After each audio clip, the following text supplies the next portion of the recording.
ನೋಡಿ, ಕಬ್ಬಿಣ, ಉಕ್ಕು, ಸ್ಟೀಲ್ ಇತರ ಕಚ್ಚಾ ವಸ್ತುವಿನ ಕಪ್ಪು ಧೂಳು ಈ ರೀತಿಯ ತೊಂದರೆಗಳಿಗೆ ಕಾರಣ ಆಗ್ತಾ ಇದೆ ಆ ಹಿರೇಬಗನಾಳ ಜನರಿಗೆ. ವಿಲೇವಾರಿಗೆ ಸ್ಥಾಯಿ ವಿದ್ಯುತ್ತಿನ ಅವಕ್ಷೇಪಕವನ್ನ ಬಳಕೆ ಮಾಡಬೇಕು. ಧೂಳನ್ನ ಸ್ಥಳದಲ್ಲೇ ಸಂಗ್ರಹಿಸೋದಕ್ಕೆ ಇಎಸ್ಪಿ ಸಾಧನವನ್ನ ಬಳಸಬೇಕು. ಕಪ್ಪು ಧೂಳಿನ ವೈಜ್ಞಾನಿಕ ವಿಲೇವಾರಿ ಮಾಡೋದಕ್ಕೆ ಕಳ್ಳಾಟ ಆಡ್ತಾ ಇರೋದು ಈ ಕಾರ್ಖಾನೆಗಳು. ಕಾರಣ, ವಿದ್ಯುತ್ ಶುಲ್ಕವನ್ನ ಉಳಿಸೋದಕ್ಕೆ ಕಾರ್ಖಾನೆಗಳು ನಾನಾ ರೀತಿಯ ಕುತಂತ್ರಗಳನ್ನ ಮಾಡ್ತಾ ಇದ್ದಾರೆ. ಯಂತ್ರಗಳ ನಿರ್ವಹಣಾ ವೆಚ್ಚ ಇಳಿಸೋದಕ್ಕೂ ಕೂಡ ವಾಮಮಾರ್ಗವನ್ನು ಅನುಸರಿಸ್ತಾ ಇರುವಂತದ್ದು ಈ ಕಾರ್ಖಾನೆಗಳು. ಇದರಿಂದ ಹಿರೇಬಗನಾಳ ಗ್ರಾಮದಲ್ಲಿ ಎಷ್ಟೆಲ್ಲ ತೊಂದರೆ ಆಗ್ತಾ ಇದೆ ಅನ್ನೋದನ್ನ ನೀವು ಈಗ ವರದಿ ಸಮೇತ ಗಮನಿಸ್ತಾ ಇದ್ರಿ. ಹಗಲು ಯಂತ್ರ ಆನ್ ಮಾಡಿ ರಾತ್ರಿ ಆಫ್ ಮಾಡುವಂತ ಆರೋಪ ಕೂಡ ಈ ಕಾರ್ಖಾನೆಗಳ ವಿರುದ್ಧ ಕೇಳಿ ಬರ್ತಾ ಇದೆ.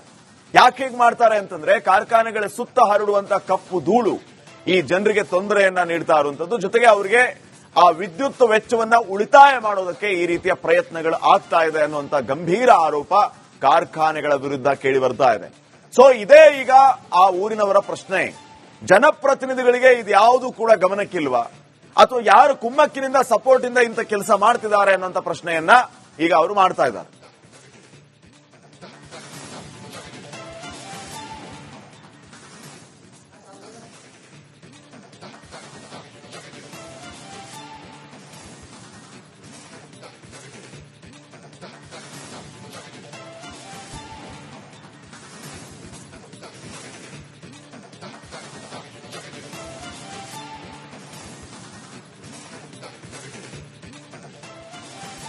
ನೋಡಿ, ಕಬ್ಬಿಣ, ಉಕ್ಕು, ಸ್ಟೀಲ್ ಇತರ ಕಚ್ಚಾ ವಸ್ತುವಿನ ಕಪ್ಪು ಧೂಳು ಈ ರೀತಿಯ ತೊಂದರೆಗಳಿಗೆ ಕಾರಣ ಆಗ್ತಾ ಇದೆ ಆ ಹಿರೇಬಗನಾಳ ಜನರಿಗೆ. ವಿಲೇವಾರಿಗೆ ಸ್ಥಾಯಿ ವಿದ್ಯುತ್ತಿನ ಅವಕ್ಷೇಪಕವನ್ನ ಬಳಕೆ ಮಾಡಬೇಕು. ಧೂಳನ್ನ ಸ್ಥಳದಲ್ಲೇ ಸಂಗ್ರಹಿಸೋದಕ್ಕೆ ಇಎಸ್ಪಿ ಸಾಧನವನ್ನ ಬಳಸಬೇಕು. ಕಪ್ಪು ಧೂಳಿನ ವೈಜ್ಞಾನಿಕ ವಿಲೇವಾರಿ ಮಾಡೋದಕ್ಕೆ ಕಳ್ಳಾಟ ಆಡ್ತಾ ಇರೋದು ಈ ಕಾರ್ಖಾನೆಗಳು. ಕಾರಣ, ವಿದ್ಯುತ್ ಶುಲ್ಕವನ್ನ ಉಳಿಸೋದಕ್ಕೆ ಕಾರ್ಖಾನೆಗಳು ನಾನಾ ರೀತಿಯ ಕುತಂತ್ರಗಳನ್ನ ಮಾಡ್ತಾ ಇದ್ದಾರೆ. ಯಂತ್ರಗಳ ನಿರ್ವಹಣಾ ವೆಚ್ಚ ಇಳಿಸೋದಕ್ಕೂ ಕೂಡ ವಾಮಮಾರ್ಗವನ್ನು ಅನುಸರಿಸ್ತಾ ಇರುವಂತದ್ದು ಈ ಕಾರ್ಖಾನೆಗಳು. ಇದರಿಂದ ಹಿರೇಬಗನಾಳ ಗ್ರಾಮದಲ್ಲಿ ಎಷ್ಟೆಲ್ಲ ತೊಂದರೆ ಆಗ್ತಾ ಇದೆ ಅನ್ನೋದನ್ನ ನೀವು ಈಗ ವರದಿ ಸಮೇತ ಗಮನಿಸ್ತಾ ಇದ್ರಿ. ಹಗಲು ಯಂತ್ರ ಆನ್ ಮಾಡಿ ರಾತ್ರಿ ಆಫ್ ಮಾಡುವಂತ ಆರೋಪ ಕೂಡ ಈ ಕಾರ್ಖಾನೆಗಳ ವಿರುದ್ಧ ಕೇಳಿ ಬರ್ತಾ ಇದೆ. ಯಾಕೆ ಹೀಗೆ ಮಾಡ್ತಾರೆ ಅಂತಂದ್ರೆ, ಕಾರ್ಖಾನೆಗಳ ಸುತ್ತ ಹರಡುವಂತ ಕಪ್ಪು ಧೂಳು ಈ ಜನರಿಗೆ ತೊಂದರೆಯನ್ನ ನೀಡ್ತಾ ಇರುವಂತದ್ದು. ಜೊತೆಗೆ ಅವರಿಗೆ ಆ ವಿದ್ಯುತ್ ವೆಚ್ಚವನ್ನ ಉಳಿತಾಯ ಮಾಡೋದಕ್ಕೆ ಈ ರೀತಿಯ ಪ್ರಯತ್ನಗಳು ಆಗ್ತಾ ಇದೆ ಅನ್ನುವಂತ ಗಂಭೀರ ಆರೋಪ ಕಾರ್ಖಾನೆಗಳ ವಿರುದ್ಧ ಕೇಳಿ ಬರ್ತಾ ಇದೆ. ಸೊ ಇದೇ ಈಗ ಆ ಊರಿನವರ ಪ್ರಶ್ನೆ. ಜನಪ್ರತಿನಿಧಿಗಳಿಗೆ ಇದ್ಯಾವುದು ಕೂಡ ಗಮನಕ್ಕಿಲ್ವಾ, ಅಥವಾ ಯಾರು ಕುಮ್ಮಕ್ಕಿನಿಂದ ಸಪೋರ್ಟ್ ಇಂದ ಇಂಥ ಕೆಲಸ ಮಾಡ್ತಿದ್ದಾರೆ ಅನ್ನುವಂತ ಪ್ರಶ್ನೆಯನ್ನ ಈಗ ಅವರು ಮಾಡ್ತಾ ಇದ್ದಾರೆ.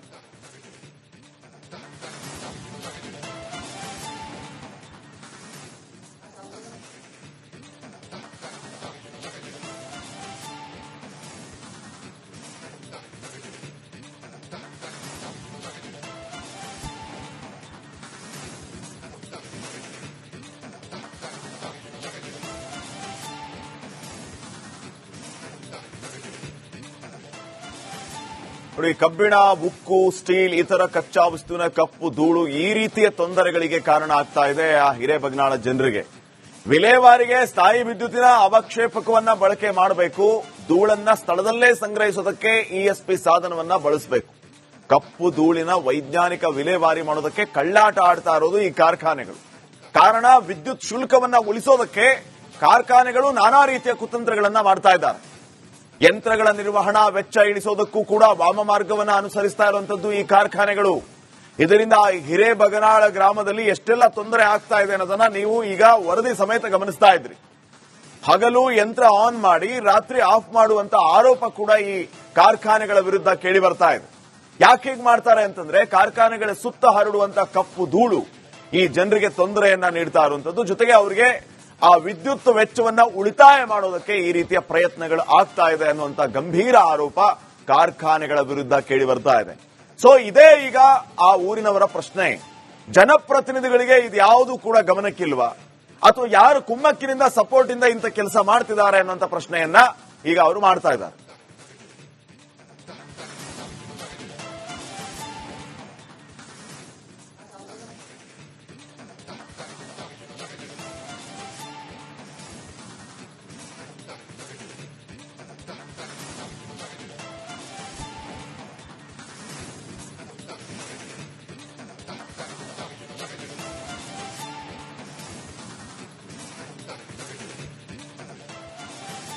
ನೋಡಿ, ಕಬ್ಬಿಣ, ಉಕ್ಕು, ಸ್ಟೀಲ್ ಇತರ ಕಚ್ಚಾ ವಸ್ತುವಿನ ಕಪ್ಪು ಧೂಳು ಈ ರೀತಿಯ ತೊಂದರೆಗಳಿಗೆ ಕಾರಣ ಆಗ್ತಾ ಇದೆ ಆ ಹಿರೇಬಗನಾಳ ಜನರಿಗೆ. ವಿಲೇವಾರಿಗೆ ಸ್ಥಾಯಿ ವಿದ್ಯುತ್ತಿನ ಅವಕ್ಷೇಪಕವನ್ನ ಬಳಕೆ ಮಾಡಬೇಕು. ಧೂಳನ್ನ ಸ್ಥಳದಲ್ಲೇ ಸಂಗ್ರಹಿಸೋದಕ್ಕೆ ಇಎಸ್ಪಿ ಸಾಧನವನ್ನ ಬಳಸಬೇಕು. ಕಪ್ಪು ಧೂಳಿನ ವೈಜ್ಞಾನಿಕ ವಿಲೇವಾರಿ ಮಾಡೋದಕ್ಕೆ ಕಳ್ಳಾಟ ಆಡ್ತಾ ಇರೋದು ಈ ಕಾರ್ಖಾನೆಗಳು.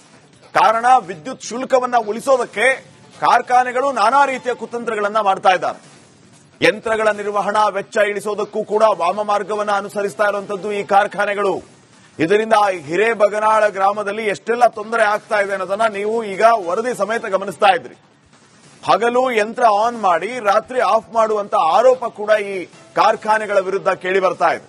ಯಾಕೆ ಹೀಗೆ ಮಾಡ್ತಾರೆ ಅಂತಂದ್ರೆ, ಕಾರ್ಖಾನೆಗಳ ಸುತ್ತ ಹರಡುವಂತ ಕಪ್ಪು ಧೂಳು ಈ ಜನರಿಗೆ ತೊಂದರೆಯನ್ನ ನೀಡ್ತಾ ಇರುವಂತದ್ದು, ಜೊತೆಗೆ ಅವರಿಗೆ ಆ ವಿದ್ಯುತ್ ವೆಚ್ಚವನ್ನ ಉಳಿತಾಯ ಮಾಡೋದಕ್ಕೆ ಈ ರೀತಿಯ ಪ್ರಯತ್ನಗಳು ಆಗ್ತಾ ಇದೆ ಅನ್ನುವಂತ ಗಂಭೀರ ಆರೋಪ ಕಾರ್ಖಾನೆಗಳ ವಿರುದ್ಧ ಕೇಳಿ ಬರ್ತಾ ಇದೆ. ಸೊ ಇದೇ ಈಗ ಆ ಊರಿನವರ ಪ್ರಶ್ನೆ. ಜನಪ್ರತಿನಿಧಿಗಳಿಗೆ ಇದ್ಯಾವುದು ಕೂಡ ಗಮನಕ್ಕಿಲ್ವಾ, ಅಥವಾ ಯಾರು ಕುಮ್ಮಕ್ಕಿನಿಂದ ಸಪೋರ್ಟ್ ಇಂದ ಇಂಥ ಕೆಲಸ ಮಾಡ್ತಿದ್ದಾರೆ ಅನ್ನುವಂತ ಪ್ರಶ್ನೆಯನ್ನ ಈಗ ಅವರು ಮಾಡ್ತಾ ಇದ್ದಾರೆ.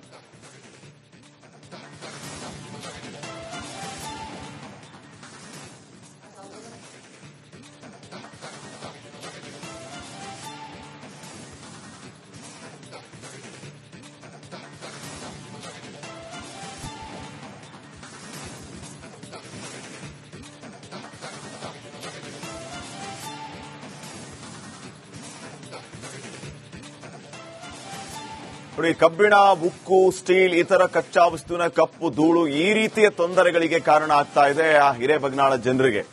ವಿಲೇವಾರಿಗೆ ಸ್ಥಾಯಿ ವಿದ್ಯುತ್ತಿನ ಅವಕ್ಷೇಪಕವನ್ನ ಬಳಕೆ ಮಾಡಬೇಕು. ಧೂಳನ್ನ ಸ್ಥಳದಲ್ಲೇ ಸಂಗ್ರಹಿಸೋದಕ್ಕೆ ಇಎಸ್ಪಿ ಸಾಧನವನ್ನ ಬಳಸಬೇಕು. ಕಪ್ಪು ಧೂಳಿನ ವೈಜ್ಞಾನಿಕ ವಿಲೇವಾರಿ ಮಾಡೋದಕ್ಕೆ ಕಳ್ಳಾಟ ಆಡ್ತಾ ಇರೋದು ಈ ಕಾರ್ಖಾನೆಗಳು. ಕಾರಣ, ವಿದ್ಯುತ್ ಶುಲ್ಕವನ್ನ ಉಳಿಸೋದಕ್ಕೆ ಕಾರ್ಖಾನೆಗಳು ನಾನಾ ರೀತಿಯ ಕುತಂತ್ರಗಳನ್ನ ಮಾಡ್ತಾ ಇದ್ದಾರೆ. ಯಂತ್ರಗಳ ನಿರ್ವಹಣಾ ವೆಚ್ಚ ಇಳಿಸೋದಕ್ಕೂ ಕೂಡ ವಾಮಮಾರ್ಗವನ್ನು ಅನುಸರಿಸ್ತಾ ಇರುವಂತದ್ದು ಈ ಕಾರ್ಖಾನೆಗಳು. ಇದರಿಂದ ಹಿರೇಬಗನಾಳ ಗ್ರಾಮದಲ್ಲಿ ಎಷ್ಟೆಲ್ಲ ತೊಂದರೆ ಆಗ್ತಾ ಇದೆ ಅನ್ನೋದನ್ನ ನೀವು ಈಗ ವರದಿ ಸಮೇತ ಗಮನಿಸ್ತಾ ಇದ್ರಿ. ಹಗಲು ಯಂತ್ರ ಆನ್ ಮಾಡಿ ರಾತ್ರಿ ಆಫ್ ಮಾಡುವಂತ ಆರೋಪ ಕೂಡ ಈ ಕಾರ್ಖಾನೆಗಳ ವಿರುದ್ಧ ಕೇಳಿ ಬರ್ತಾ ಇದೆ.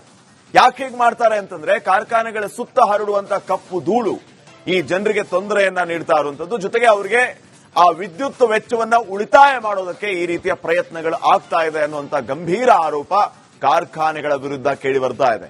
ಸೊ ಇದೇ ಈಗ ಆ ಊರಿನವರ ಪ್ರಶ್ನೆ. ಜನಪ್ರತಿನಿಧಿಗಳಿಗೆ ಇದ್ಯಾವುದು ಕೂಡ ಗಮನಕ್ಕಿಲ್ವಾ, ಅಥವಾ ಯಾರು ಕುಮ್ಮಕ್ಕಿನಿಂದ ಸಪೋರ್ಟ್ ಇಂದ ಇಂಥ ಕೆಲಸ ಮಾಡ್ತಿದ್ದಾರೆ ಅನ್ನುವಂತ ಪ್ರಶ್ನೆಯನ್ನ ಈಗ ಅವರು ಮಾಡ್ತಾ ಇದ್ದಾರೆ.